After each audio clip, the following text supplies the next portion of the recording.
This show is sponsored by HiveMind CRM. It is more than just a CRM. It is a real estate and business mastermind that comes with an all-in-one CRM. You can have unlimited websites and users. You can call, text, RVM, and email all in one user interface. And you can set up custom automations for any type and multiple businesses. 65% of companies start using a CRM system within the first 5 years of business. Once implemented, the HiveMind will save you on marketing, give you more time, and make more money. One of our users had his first $100,000 month using our system in June. We want to see you automate and accelerate your business. Text us at 210-972-1842 for future meetings and, of course, to get our $1 course on how to make more than 6 figures on one land deal. You can schedule your free demo today at HiveMindCRM.io. Hey everybody, welcome to the Thursday night call. Thank you all for being on here. You are much appreciated. We just had a pretty good talk right now. I would like to have some of the talks that we just had right now. I would like to have some of those on these kinds of calls, man. I don't know if it's appropriate for this type of business setting, but we covered a little bit of like the inner work, doing some of the inner work, spiritual work, whatever you want to call it, that it takes to get things done in business. And I really do enjoy those types of conversations because I think it has a lot to do with what we do. Not a popular subject or topic, but whenever I do need a miracle in my business, I really do. I tap in, I go within. I'm a prayer, I'm a meditator. I do that kind of stuff. And I have to feel like that's my unfair advantage in business sometimes because cool things happen and I'm not even expecting it or pushing for it. And I have to attribute it to, you can call it luck or whatever you want, but I think there's a way to intentionally tap into making amazing things happen in your life. What's everybody doing this evening? I came home from Texas because the air was wonderful and got here and my allergies act up. Oh no. You weren't experiencing it down here? No, I'm coming back. Yeah, it's been awful. It really has. Yeah. I recommend Claritin and Maximum Strength Pepcid AC, not regular Pepcid AC, Maximum Strength. And between both of those, that's a H1 and a H2 histamine blocker. So it hits kind of the broader spectrum of a histamine reaction, which most allergic reactions are. So I say take both of those. Thank you. Kind. One of each in the morning. If it's bad, 2 of each in the morning, and then the same thing at night. Exactly the same thing at night. And that also helps with the symptoms of COVID-19. So not saying it's a cure, right? This is recorded. But if you're feeling bad, take both of those in combination and you will feel better. Okay, then. Thank you, sir. You're welcome. I'm a mad scientist, so you'll learn more about about me soon. What are those 2 items again, Anthony? Claritin and what else? Claritin and Maximum Strength Pepcid AC. Has to be Maximum Strength. How's it going? Going great. Does anybody have any wins for the week that they would like to share? Anything amazing that happened to them this week in the world of real estate? Any wins for the week to get us started? I launched a nationwide campaign for lead generation for real estate sellers. I am testing on myself right now. We got 3 contracts this week, and we've already sold 1 in less than 24 hours. So if anybody's struggling with lead generation, reach out to me. I'm not ready to kind of release it to everybody in the HiveMind just yet, but I am going to still trying to figure out what the structure might look like, but I don't know if anybody's ever heard of iSpeed to Lead. We provide inbound warm leads straight into your text message and into your inbox and your email. I'm trying to figure out how I can distribute some of these super hot leads directly straight to you. So if anybody's interested in that, just maybe text customer service so we can put you on a list. The customer service number is 210-972-1842. If you just text them and say, hey, I want to be added to Anthony's personal leads, I'm going to figure out how to distribute the leads that I'm getting. I've been working this campaign for over 3 years, and it's been only in the state of Texas, but I just went nationwide. I think we're in 45 states, and it's got us 3 contracts in a week, and 1 we've already sold. So if you want to look at those, like I said, we're not ready yet, but as soon as I roll out that to everybody in the HiveMind, we'll make sure to add you to that list so you can start getting warm leads inbound right to your phone. So these are people that filled out a form somewhere online and they said, hey, I have a property I want to sell. So we're not cold reaching out to them, asking them if they want to sell and them telling us like to go, you know where? These are people that are reaching out to us saying, hey, I want to sell my property. So they're super hot leads and we're about to roll out something nationwide that we can push to you to get as many leads in your inbox as possible. It's not ready yet, but we're firing it up. We're building out the plan now. And that's for people just to follow up and close out these warm leads, correct? Yeah, I'm thinking like a la carte, something like iSpeed the Lead has. So if you wanted to buy 1 lead, 2 leads, 4 leads, whatever, you would just give us whatever your magic number is. And then we would deliver that number of warm leads into your inbox as they come available. So if you order let's say you order 4 leads, and I don't know how much they're going to be, if they're going to be $49 or $99, but there's somebody that filled out a form that says, yes, I have a property. Yes, I want to sell it pretty quick. And these are not leads on the MLS. They're not leads that we just reached out to like in a cold manner and said, hey, do you want to sell? These are people that have contacted the Hive Mind and said, hey, I have a property we're going to need to get rid of. So they're super hot leads. I don't know how many you need to close one, but I want to say it was like 12 or 14 leads in 7 days. And then 3 turned into a contract. They're probably not all going to be that hot. I would say probably maybe 1 out of 10 or 1 out of 20. It's probably a better feel for what those might look like before you get a contract. But like I said, we're still piloting it. This is why I kind of didn't want to offer it up available first. I wanted to see how many leads does it take us to get a contract, get a closed deal. That way we can have a feel for how many leads a person would need to buy to be able to get a contract. But yeah, guaranteed warm leads. It's ready yet, but it's coming. We want to make sure that everybody has deals coming in their pipeline, deals to close, deals to look at. Cold reach is amazing. Texting is amazing. Calling is amazing. Get a lot of leads like that. Carlos Reyes says to just call. All he does is call. He has a call center. I think he has like 30 something people calling for him. Somebody that's a heavy hitter in land, Clint Turner in Austin. I mean, the dude's a beast. He said his smallest deal he's working right now is 200,000. And he said he's only texting for the most part. So something to be said about those, outbound methodologies of texting or calling outreach. But the leads that we're offering, these are inbound. These are where people are calling us, asking us. And this is the types of leads that I've been working for 3 years. And, I've been able to make 6 figures with very, very little effort. And then now multiple 6 figures for the last couple of years. And then this year, I'm probably aiming for 7 figures on inbound leads, people calling me, asking me to sell. So some cool stuff in the works. We're definitely not asleep. We're not slacking. We're not taking it easy. We're working as hard as we can to roll out as many cool products and services to people in our community to make sure that, even if this is a small fraction of your business, right? Like, even if only you're working some leads with us in a very, very small rate, maybe it's only 1 deal every couple months, something like that, or 1 deal a month. If you compile that with everything else you're on top of what you're doing, that's how you get into momentum. That's what I did when I first started. Is I just went through all marketing channels, and then I found a way to get leads on a slow drip. So I can get contracts on a slow drip. And then the more contracts you get in a row, you turn up your marketing budget, you turn up the speed, and then you start to do more deals in a shorter amount of time. So we're trying to share that with everybody. Thank you. I want it. All right. Yeah. If you could text customer service, just say, hey, just put me on the list. We're going to pilot it right now. We're piloting it with 3 people. And like I said, one of those persons has already got a contract. And yes, the more that we kind of comb out the data, refine the processes, then we're going to roll that out to the public. So if you would like to be involved into these inbound leads, it's 210-972-1842 and just say something to the effect of add me to Anthony's campaign. And then we're going to be doing a la carte inbound leads. Hey, Anthony. All good. How are you? I heard it through the grapevine that you and Mike Novak were about to start killing something. Ramping up here, Mike going full time, and getting ready to ramp this up a little bit. I'm afraid of what you guys are about to start doing. He told me gave me an idea of how you guys are running the campaign. So I wanted to talk to you privately too and see if we could put our heads together and see how we could work together on stuff, because I think where we're going to bottleneck is on dispositions. That's what I'm thinking. I'm thinking we're going to end up with 60 or 80 contracts, and we're going to need to team up on the backside. So let us know how it's going. Yeah, let's connect. I mean, hey, Mike has a big channel with TikTok and whatever right now. I have a large buyers list, and then I have these listings on the land's website. So we always get buyer leads, so maybe we can work something together. Perfect, man. Yeah, I think on the we got a ton of buyer leads off that campaign you ran for me on lands, but for whatever reason I couldn't move them. But honestly, man, the way that we had the tracks cut up, they were pretty ugly. They were these long, skinny tracks. So I mean, it does take like 50 people looking at them for somebody to buy one.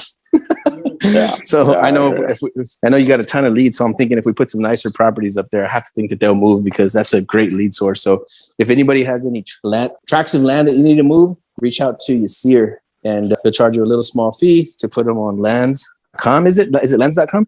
Yeah, lands.com. So that gives you access to 3 websites, right? The 3 main land-related websites: Lands of America, LandWatch, and Land and Farm. And they have this side website dedicated to Texas, Lands of Texas. And I've noticed that whenever I have land in Texas, I put it out there. It shows up in that website as well, which is cool. I didn't know that, but No, man, I'll tell you, that got us a ton of leads, a whole ton of leads. So yeah, if you're having problems or you have a property you'd like to move, yeah, reach out to Yasir. I want to say you sent me maybe like 50 buyer leads. So yeah, it was insane, man. I appreciate you. That was a great campaign. Hey, Yasir, you know what we wanted to do? We wanted to do a Spanish call too, man, like a Spanish podcast. Are you up for something like that? yeah, I believe last year Daniel had mentioned something like that. So yeah, I'll be up for it. Yeah, I know we were planning sometime this year, but I stayed in Mexico a little bit longer than anticipated. But yeah, we can plan something around that. Yeah. You took like a 2-month vacation. Yeah, well, I wish it was like I can't complain, man. It was, better weather than being in Wisconsin, but I live it. No, and then you got a chance to hang out with your mom too, man. So you can't count. Exactly. Yeah, priceless. Yeah, I spend a lot of time with my parents. Yeah, that's nice. They live in San Antonio? Yep. Mm-hmm. They've been here at the office every day. Yeah, my mom's been here cooking meals for everybody. It's been cool. Awesome. Can't wait to be there. And when are you coming down? Man, yeah, I don't know. Hopefully soon. But now the event, this year's event, when is that? We're shooting for the end of August. Okay, got it. Yeah, we're still looking at locking the dates. If we get the venue we want, we're still like finalizing 175 seats. So if anybody wants to be in the national event for this year in Fort Lauderdale, yeah, make sure you reach to us pretty quick, because I mean, even our first year, we were only open maybe 7 or 8 months, and there was, I want to say, like, what do you think it was this year? Maybe 150 people more? About, yeah. Very nice. So at 175 now, yeah, we have like 3 or 4x of the subscribers. I think we're going to sell out super fast. So let's make everybody get a seat that wants to be in the room. Yeah, you cannot miss that one. I don't go to a lot of events. I mean, I've been to yours, of course, and then last year went to another one, really good as well. But yeah, I won't miss this year's event with you guys. So are the tickets for sale already or not yet? Oh yeah, the website's up. All we're requiring is because we're having a problem with the hotels. The last time we didn't meet our room block in time, so the hotel charges like $8,000. So we're just trying to make sure that everybody books the room before they actually buy a ticket to the event, because everybody buys a ticket to the event and then they wait like the week before to pay for the room. So we're trying to set it up to where people can book their room and then you can buy your ticket, to make sure that we fill that room block so we don't have to take another hit. And with that, we can provide some amazing food with the event. Got it. All right. Sounds good. I'll check it out. Oh, looking forward to seeing you there, man. We really appreciate you. You've been nothing but a help to me for the last couple months, helping me move that big land track. Yeah, man, I can't thank you enough. So I'm going to find a way to pay it back. Maybe we'll do some JV deals together. I'll do it, man. Thank you. Yeah, thank you, brother. All right, Daniel, pop the number into the chat for the customer service. Yeah, that's the number that you receive your messages. Oh, yeah. So if anybody was receiving the Hive messages, what we have is we have a phone number that'll text you like 30 minutes and right when the meetings are starting. The Monday call, Thursday call, and the Saturday call. So if if that message goes out for every single call, and I know some people have opted out.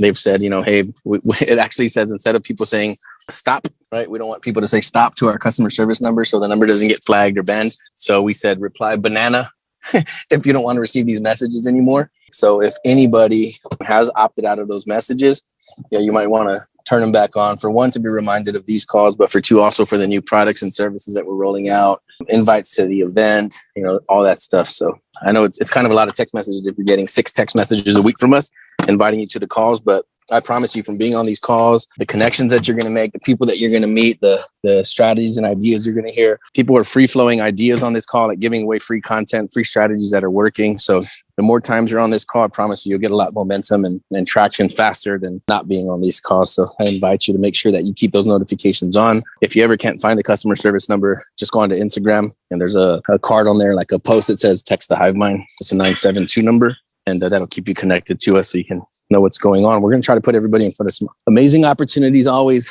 We're never going to stop developing and growing. We want to start having more giveaways and prizes. So we gave away a couple cruises. Of course, cash. I don't know if Daniel can talk on here right now, but I want to say the HiveMind gave away like $100,000 last year or something crazy like that. Maybe half of that. I don't know.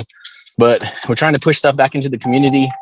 We want to start giving away properties. We have an NFT rolling out that we're about to do. So the HiveMind NFT is going to get you access to the different properties that we have available around town, lifetime subscription to the software, VIP access to every single event that we ever have from here on out. So there's lots of cool stuff, and we're not going to stop working. We're not going to stop innovating. I promise you, the stuff that we're building right now and the stuff that we're rolling out, I think it puts us almost all the way to the front of the line, if not to the very front, and so far in front that it's going to be hard for people to keep up with us, what we're doing, our business model. If you know something about Daniel and myself, we're not like cash-driven people, right? So we're not money hungry. So the more money that comes into the Hive Mind, the more we're going to try to push back out into the community, like at a super, super high rate. And so what's the end game here, right? So if we're selling subscriptions and products and services, why do we keep giving back to the community? Because we want to see the community grow. We want to see people develop and win. We want to see them win over and over again, start buying properties. And it just grows the community more and more testimonials. It's just kind of like a self-feeding machine. And so like kind of the grander vision for this thing was to have people all over the country and the Hive Mind generating the leads and then pumping the leads back into the community so that we can see people start to do transactions at a higher and higher rate. So I promise you, if you've been on these calls, if you've been contributing, if you've been in the Hive Mind for a really long time, and you're not sure if you're winning or losing yet, the things that we have coming out for the people that are staying plugged in, that are staying on board, I mean, we're just literally going to be pushing the warm leads straight to you, straight to your inbox so that you can win. So we're going to put our money where our mouth is, right? One of the new products that we're rolling out is called the Hive Mind Guarantee. It's a high ticket item, in excess of 7,000. But if you subscribe to that, that training platform, it's going to come with a lot of stuff, but we guarantee that you'll at least make your money back. Right. And I haven't seen that in real estate before. If you buy a high ticket item, you just bought it and the guru gets rich and you get nothing. We're rolling out a Hive Mind Guarantee where we guarantee that you're going to get enough deals to pay for the subscription for whatever you bought. And that's just the very, very beginning. We want to make it to where the people that are contributing, the people that are building teams and participating, we're going to push the leads to you so that everybody that's getting close enough to this machine will be successful. And we can guarantee it because we've been getting leads at a higher and higher rate. I think as young as we are, as small as our community is, it's not going to slow down. I mean, it's just not going to slow down. Every day it becomes, the electricity is forming, the people are gathering, the lead count is going up, our cost per lead is going down. So lots of cool stuff happening around us that we can immediately see, touch, feel, hear it. Like it's not hype, right? There's no gurus here. Me and Daniel say we're just the janitors. We're just making sure that everything's working correctly, everything's clean, everything's operating the way that it should, so that the people that are gathering here can be successful. So wherever it is that you're struggling, if you do find yourself struggling, you can always bring it up on one of these calls. You can just unmute yourself and say, hey, I have a question. Hey, I have a gripe. I have something I need help with. And we'll be happy to plug in and find out what we can do to make whatever you're doing better. And it's just not for new people. It's also for people that already have momentum, because we've been able to tap into some people's businesses that have momentum, make a few tweaks, make a few additions, maybe take away a few things, and then even their machine starts running better. So that's what we're working on. We're working in all directions. So we appreciate you being here and participating, hanging out on these calls. We love questions. We love to analyze deals with you live. So if anybody has anything they would like to chat about on any of these calls, you just unmute yourself and say, hey, I got a question. I got something I'd like to talk about. And then because there's people on these calls, for whatever reason, they don't like to unmute themselves and talk, right? They don't like speaking in like a public setting. So if somebody else in here has a question or something that you'd like to analyze or look at, feel free to unmute yourself so we can look at it together, and it'll probably help somebody else in the community as well. Hey, Anthony, it's Carl. How's it going? Dude, what's up, Carl? Just doing crazy ass deals. Same old, same old. I love it, man. I love it. It's funny too. Why are people that are in the land business so special? I don't know. We're a little bit different. That's for sure. I think because if you're in apartments or in mini storage or houses or flip houses, you can get out a spreadsheet and a pencil and sharpen it and make your numbers look real pretty. When you're in the land business, you're in the land business. Like we do stuff on a handshake and a different breed.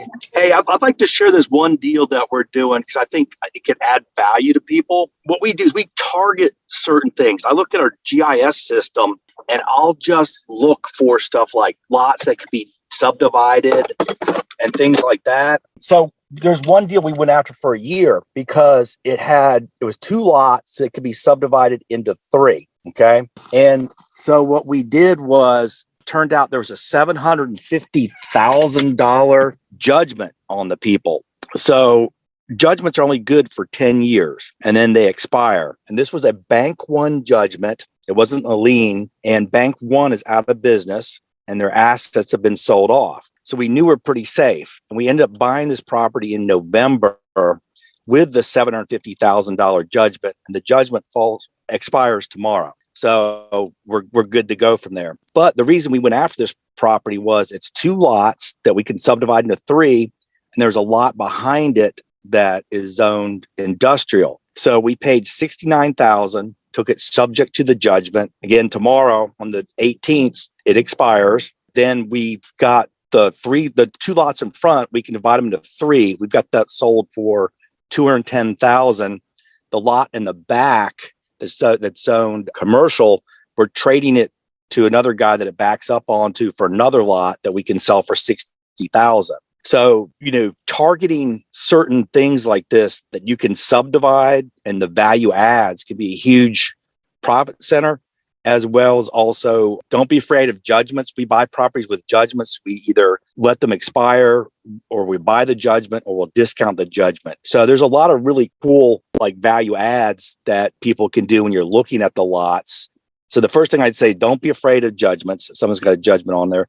Second of all, whenever you see some land, look if you can subdivide it or what other options you might have with it. But so I'm excited for tomorrow when that judgment finally expires. Hey, Carl, can you tell us a little bit about what the lead mining process looks like? Because I heard you say you comb through the GIS system. I know we found a lot of really big, good deals on LandGlide. So do you pull a list that has judgments already or lawsuits? No. How we find we do a lot of properties, or we fair amount of properties do judgments. But the ones typically start with being tax delinquent, and then those tend to have more judgments and problems. So you either have an heir situation where the heirs of somebody's passed away, or you have judges. So we sort of back into the judgments, and then I literally just pull certain areas up, and I go up and down the street looking for stuff that could be subdivided, or a lot that's too small to build on that we can do a variance. And I just put it into a spreadsheet and I rank it. I know this sounds old school, but we've got some really huge home run deals looking for this stuff, just basically walking up and down the street on our GIS system.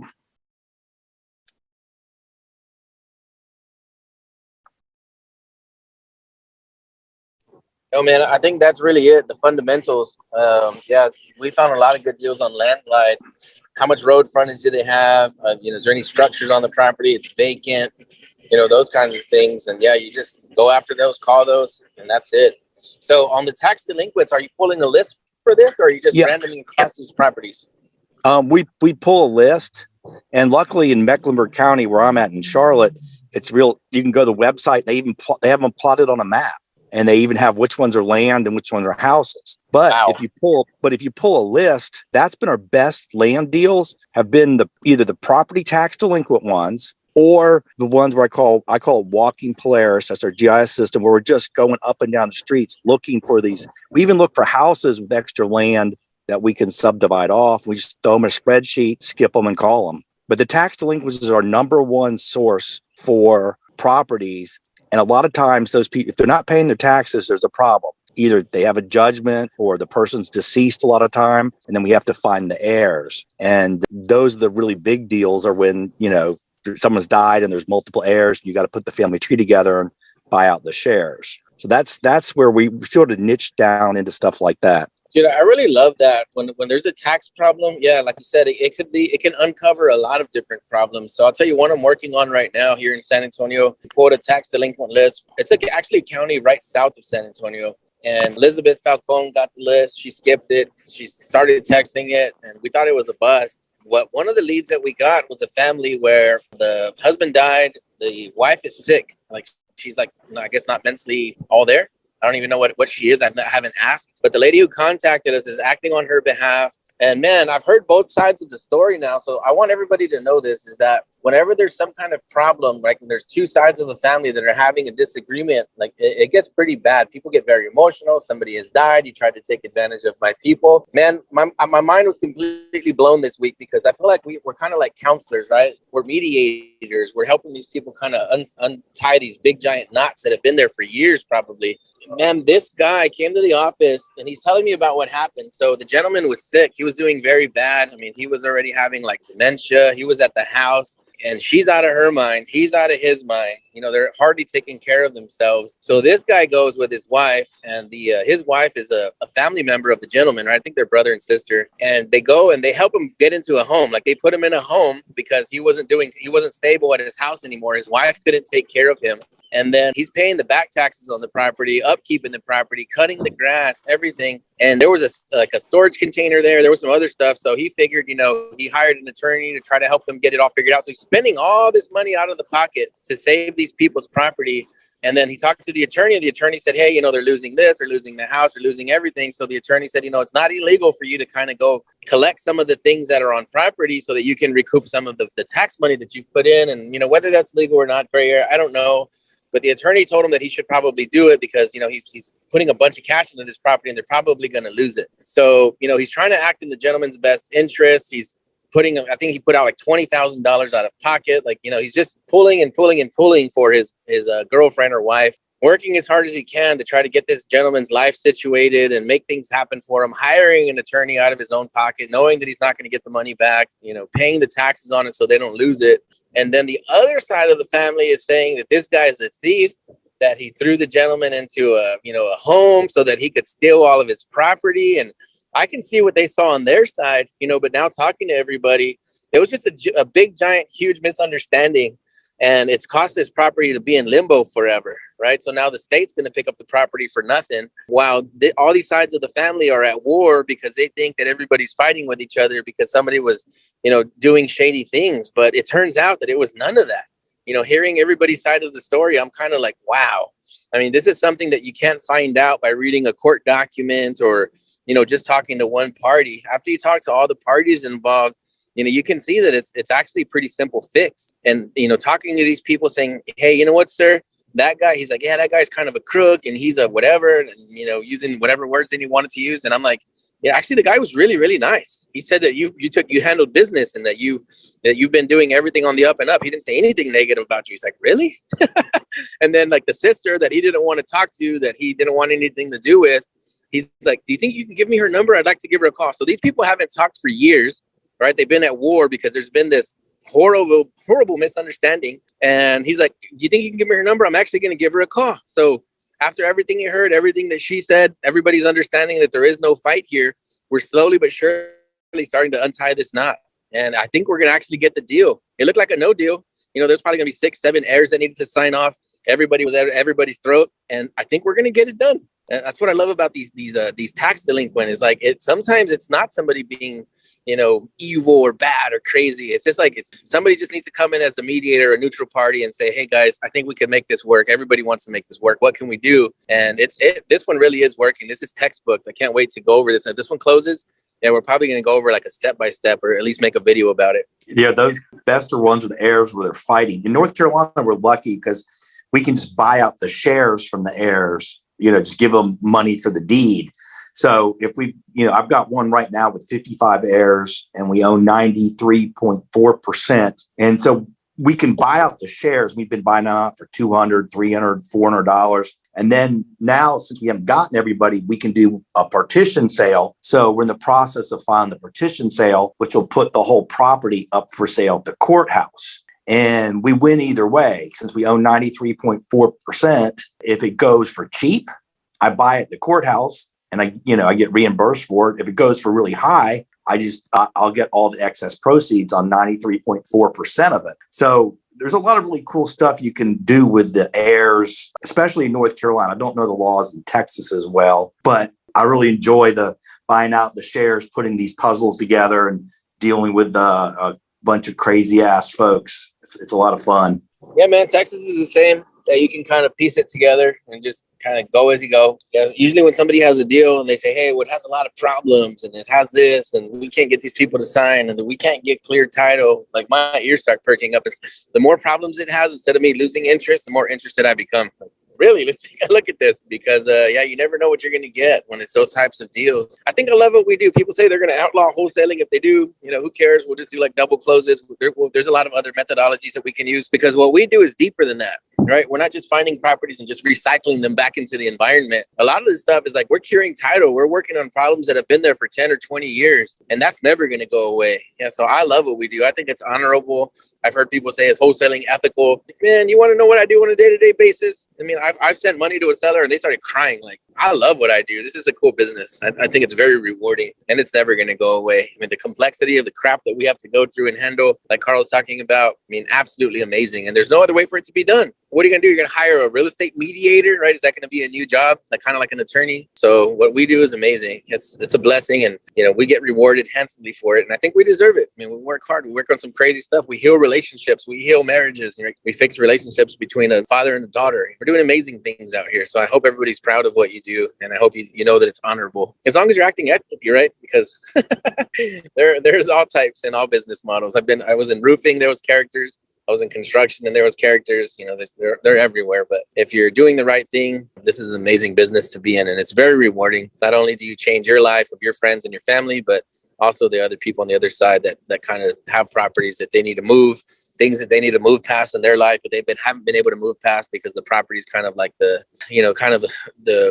one item that's been keeping everybody separate and fighting and mad at each other. And a lot of times we can come in and we can fix things and make things happen. Does anybody have any questions or any topics you'd like to cover? I just wanted to say, yes, admirable. That's what you guys are. That's why I joined. And just hold on. My house is coming. My land is coming. I'm going to get it all. You guys will see. I'm on my way. I had to learn how to use my computer because I'm always on the phone. And the computer master, Daniel, he's a computer. He says he's human, but he's a computer. He's a robot. He's just great. But anyway, yeah, he's a robot. You guys just hold on. I'm going for it. I'm gonna get mine. I was determined to come home and restudy what I learned, and I sent in a little list on yesterday as I was working my butt off. But anyway, so be it. It was a property that was for sale through an agent. I know we buy property through unlisted marketing, but I had to go for it. This was in Las Vegas, and I knew it would have been a great Airbnb because I'm so familiar with that little city, right? And so my leader told me that we buy property that his word would be cost efficient, So it was probably a little bit too high. But here's my thing was, and I got the correct answer. My cousin is the realtor. So I know that the owner of the property would take something lower down than what was asked for. So that's why I ran it by Anthony. And they want to do a seller finance on that one? So, yes. I didn't know that.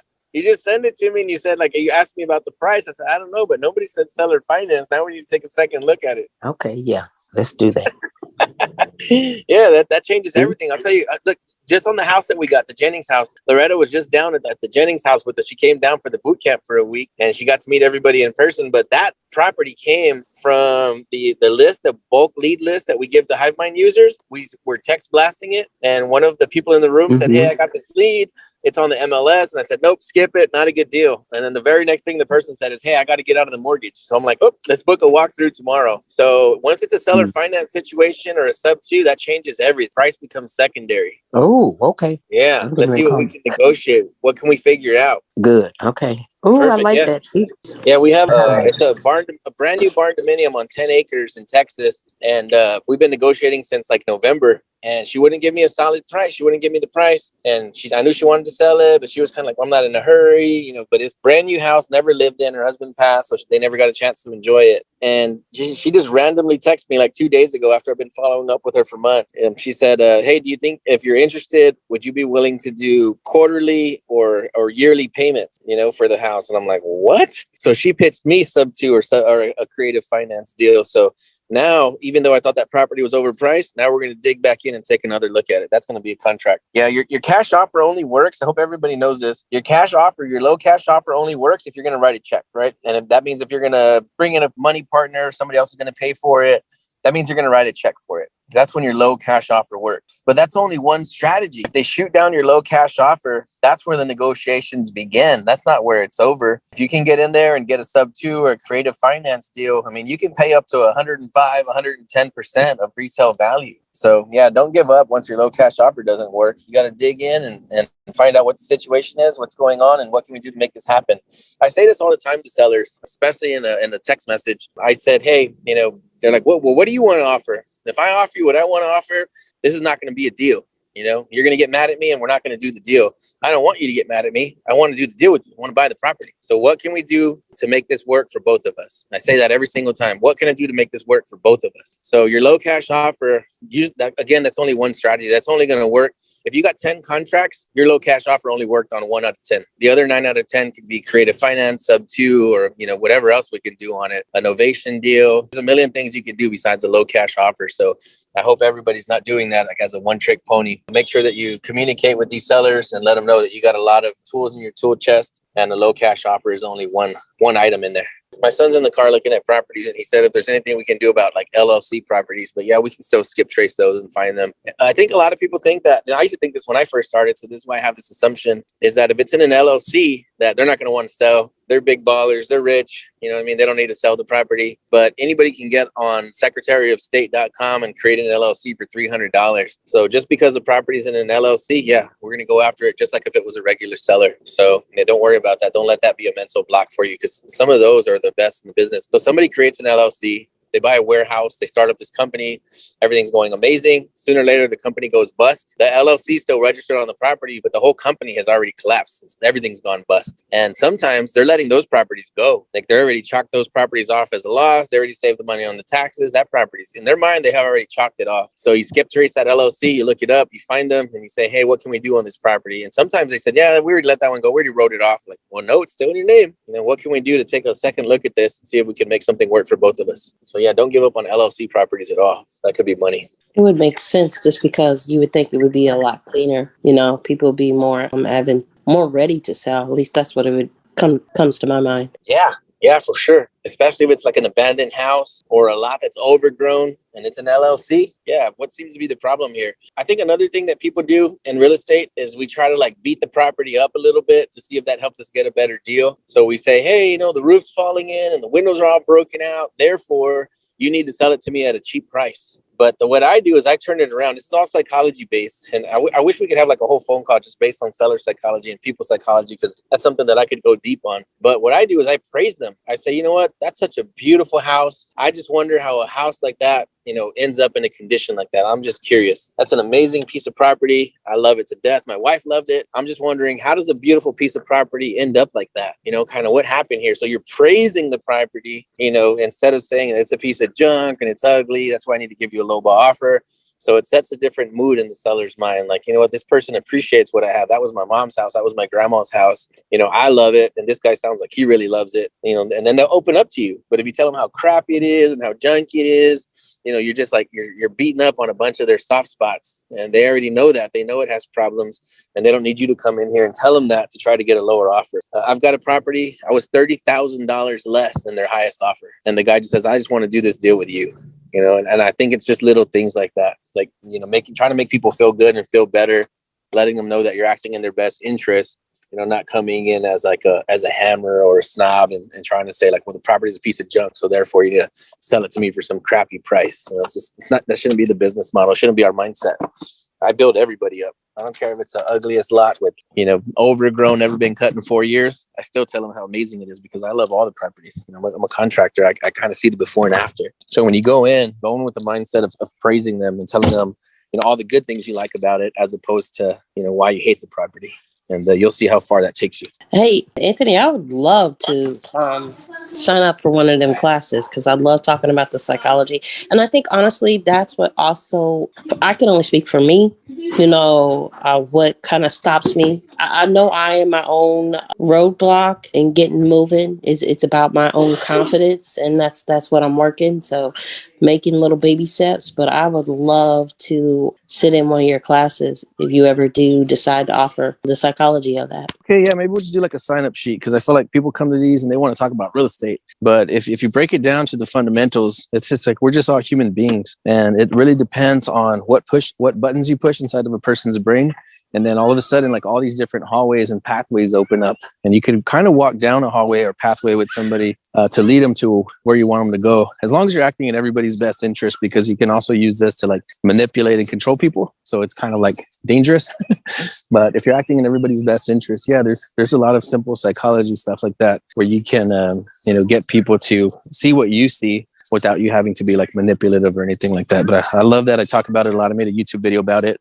It's called Spooky Seller Psychology. And that's what it kind of talks about, is how you can change the way that a person feels by the things that you say. And I think it also comes from mindset. It comes from where you're coming from for the things that are in your mind, right? If you're saying, hey, I haven't had a deal in a while, I need a deal real bad, and I'm kind of willing to say things that maybe aren't entirely true so that I can get a deal, right? That can only get you so far. But if you're acting in people's best interest ferociously, right? Because sometimes I even protect the sellers from other wholesalers and other people. I'm like, what did he say to you? What do you think he meant by that?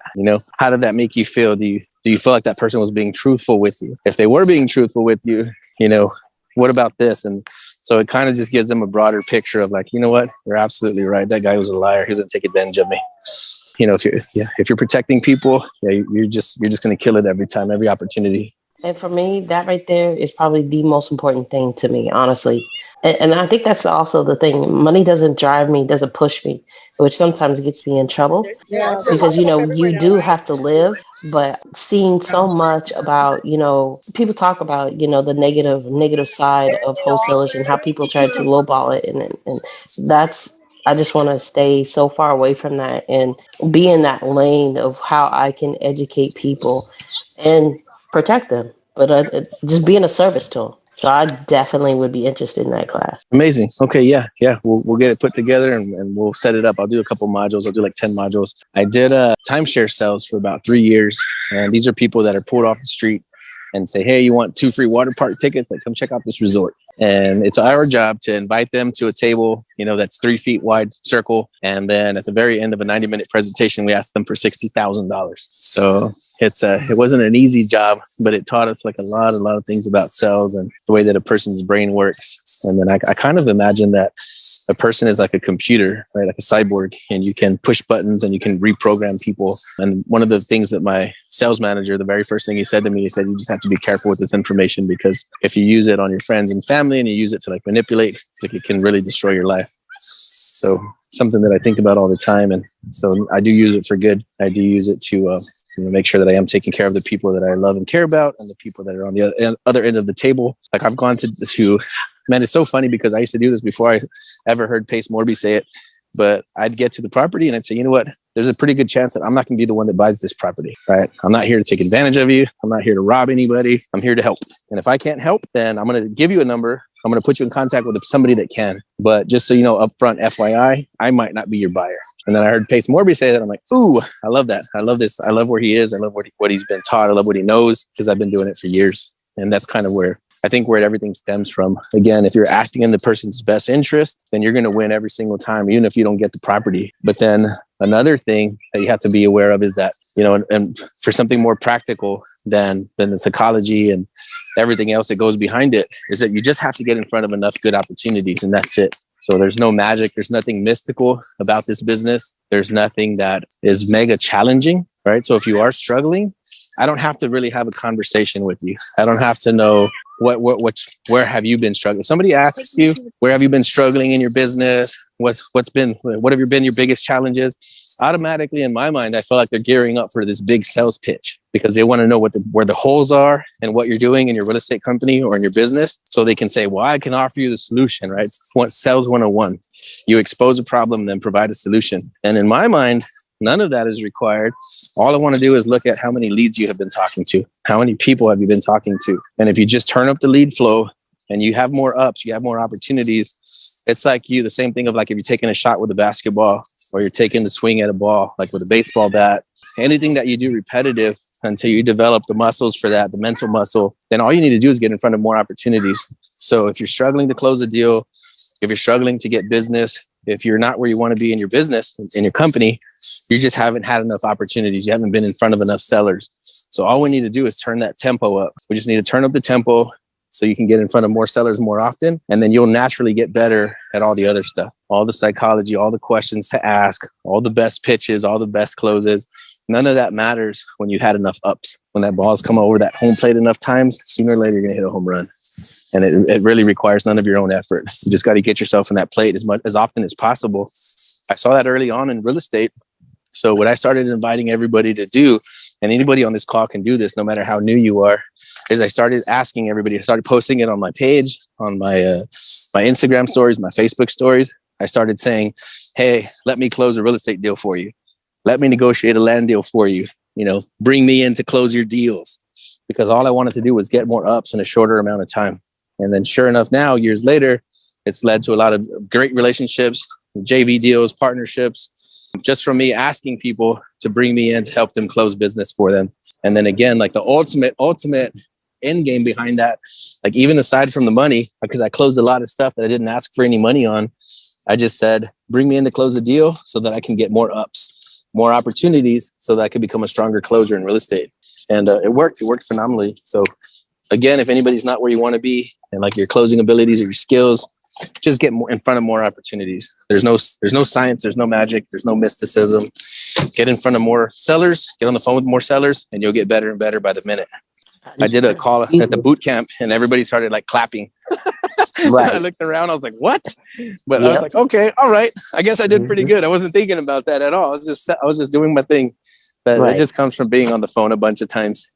The same thing for me. When I got on the phone, I was kind of nervous at first, but it felt good. But this is what the group that was there, this is what they did. They said this to me: "My, you have a different phone voice.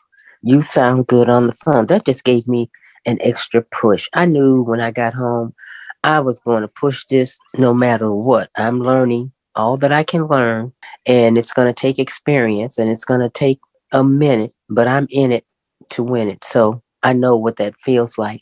I'm used to talking to preschoolers, for some of you who don't know that, because I was a preschool teacher, majored in early childhood education. So now I'm dealing with adults, and I want to deal with them respectfully. Yeah, some of them might not say kind words to you, but I always have a good word for them when I leave them. And even if it's just thank you, it's just a kind word. So I'm learning that the more that I get in front of the deals, the more that I hit Land Glide, the more that I hit Deal Machine, I'm just finding out so much more than what I knew before I went to San Antonio. So that's how it worked for me. That's amazing. That's a great key takeaway right there. And that's something that I think should not be taken lightly, is that you want to leave every single person, and I made a video about this on YouTube as well. You want to leave, it's like the law of increase. You want to leave every single human interaction that you have from now for the rest of your life. You want to leave the other person feeling better or in a better position than before you came into contact with them. And I do this as a behavior. So if I'm at Home Depot, if I'm at the corner store, a compliment, man or woman, doesn't matter. Say something good and uplifting to that person that makes them feel better. Because you got to imagine everybody that's making them feel bad and feel little every single day. That's a part of their daily experience. Like, I'm just getting paid to get beat up all day. You come in, you lift their mood, you change their spirits, you put them in a good mood. It doesn't cost you anything, right? But it lifts my spirit. It makes me feel better going into my very next interaction. So that when a seller says, don't ever call me again, you 4-letter word, I'm like, man, I appreciate your time anyway. I hope you have a blessed day. And sometimes they even get mad at that. But still, it's like, I'm not going to provide anything less than increase from anybody that I come into contact with forever. And it puts you in a better position so that when you do talk to a seller that is ready to do some business, you're already not reactive, right? Because you could be talking to somebody where it possibly could be a big deal or a good deal, but you're so reactive. They say one little thing to throw you off your game, and now you're ready to pounce on them because you've already been, cussed out 25 times. I had a lady, I was talking to her on the phone, She was she had a bunch of properties. She had a portfolio. And I said, hey, we're the ones that's been texting you about your property. And, we just wanted to see if you had a minute to chat. And she didn't say, hi, how you doing? Awesome. She said, keep talking. And if you're not mentally prepared for that, right, you might have been like, oh, I'm going to let this lady have it. Because the last 20 people that have told me something like that have kicked me in the teeth. By the end of the conversation was about an hour long. She wanted to fly to meet me in Ohio so we can go have lunch and look at her properties. Love me to death. Took about 59 minutes to change her mind. But it's because I'm always trying to figure out how can I provide increase to the other person on the phone, whether I buy the property or not. You know what, ma'am? I did this before. I had a property that was in Laredo, Texas. They were going to give me half of the house. They said, you sell it for retail, you keep half, because they thought that there was this lawyer, crooked attorney in Laredo trying to take the property from them. I unlocked it for them. And I said, you know what? You don't need me. File these couple of documents. You don't need me for anything. So I didn't take half the house. I didn't take nothing. I said, here's what you need to get your life back on track. Here's all the documents. Here's everything you need. I'm out of here. I didn't take nothing. I could have made 125K. And I just let it go. I didn't need it. I don't need it. I would love to make 125K. Somebody needs it in my family. Some of my friends need it.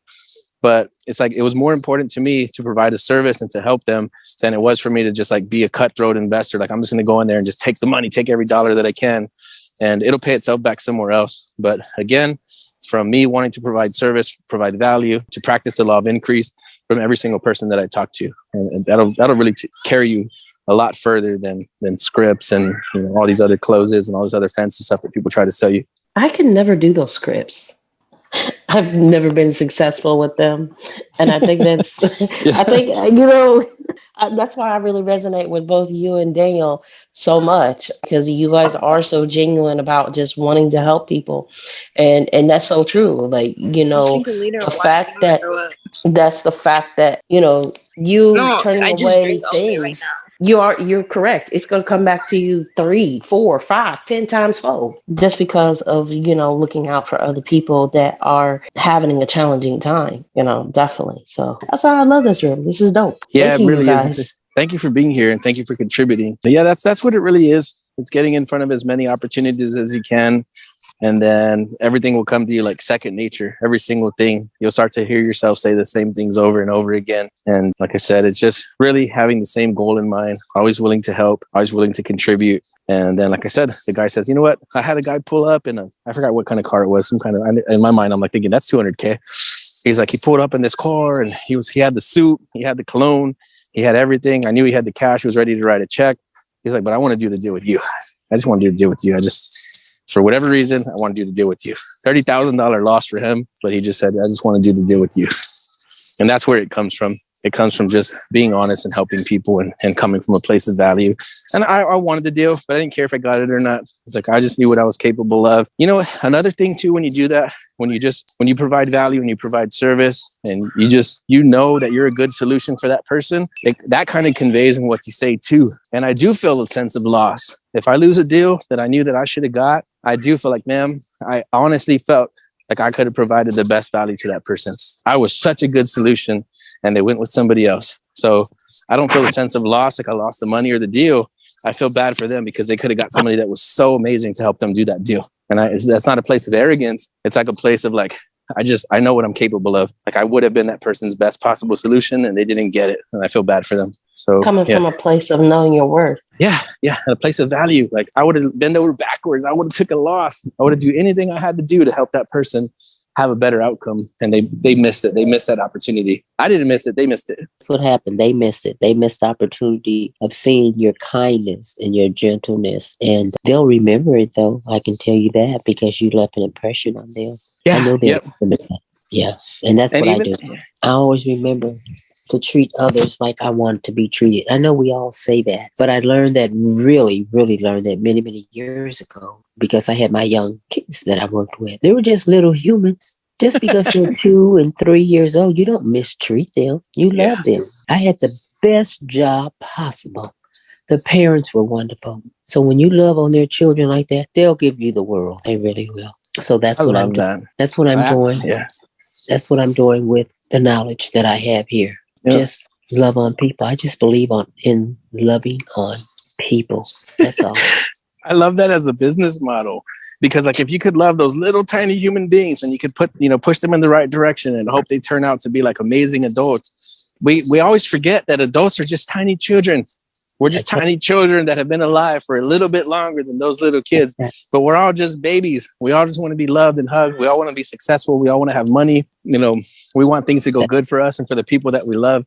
We're all children at heart. Exactly.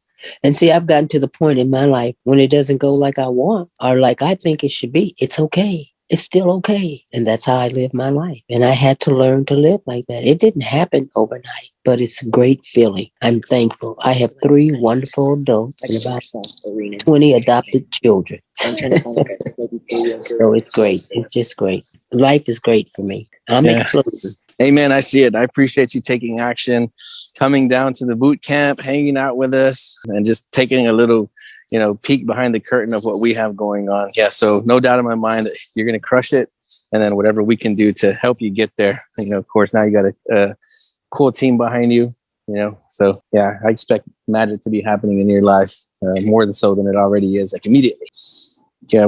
We are at the hour mark. We're beyond the hour mark. So I do appreciate anybody that stayed on here this long, and thank you for contributing. Loretta, Danielle, Coral. Does anybody else have any other questions in closing before we head out? Contributions? No, just thank you guys. Thank you. You are much appreciated. So, all right, guys, we're going to go ahead and close this one out. Thank you very much. Thank you for being on here. And we look forward to seeing you on Saturday's Clubhouse. It's at noon Central Time. I think what we're doing here is very special. And that whichever way you want to look at that, from being a community of people that really do love and care about each other, that want to see each other grow, types of deals that we're doing, sub 2 and creative finance, and the types of deals, the size of deals that we're doing, the size of these ranches, it's unheard of in real estate. So I think that, warrants anybody on this call. It gives you permission to invite others to this group, invite others to this call. Say, I really think you should come take a look at what's happening over here. We do appreciate the invites and exposing people to the community. We really do want to help. We really do want to grow with you. And yeah, invite people to these calls. Have them come take a look at it. Even somebody that's not in real estate. Say there's something happening 3 times a week, and I really think you should take a look at it. So feel free to invite people to these calls. We thank you for being here. We do appreciate your time and energy. We know that you can be like on so many different places. So when you spend it with us, we do not take it for granted. So thank you so much, everybody. And I hope you guys have a blessed night. See you Saturday. The show is sponsored by The List Guys. Do you need more leads in your local or virtual market? 1 in 10 small businesses don't invest in any kind of marketing. The List Guys have over 35 plus list types to choose from, and you can mix and match any list or criteria. We also use the Skip Trace list and provide up to 7 numbers and email addresses. Every list you purchase will be scrubbed against previous purchases. The List Guys are here to save you time. Contact The List Guys today at www.1listguys.com. That's www.1listguys.com.